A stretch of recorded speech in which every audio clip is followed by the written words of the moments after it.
I think we have seen simulations taking place and in the format of adaptive learning solutions and also some of the solutions like AI chatbot or AI tutors.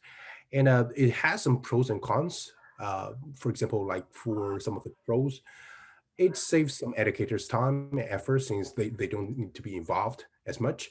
And it allows some of the providers to go to market faster, especially if they are adopting a turnkey solution.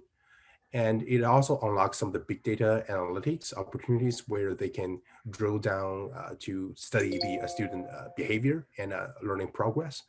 One of the example, as you mentioned, is called Dreambox Learning. It's a AI adaptive learning solution, especially for K-12 students in math. And what they do is they can dynamically change the content a student will see based on his or her response to the previous questions. So the new questions that display to them won't be too challenging or too bored. And the system can pinpoint area of confusion and let the students to revisit some of the relevant content or give them more practices on the area of confusion.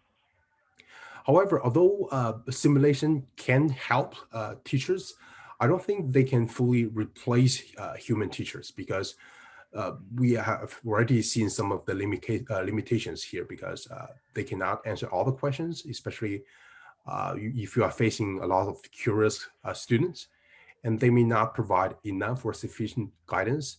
And in language learning space, for example, pronunciation, how to get there, how to pronounce those words correctly, where you curve your tongue. AI may not be capable of doing that.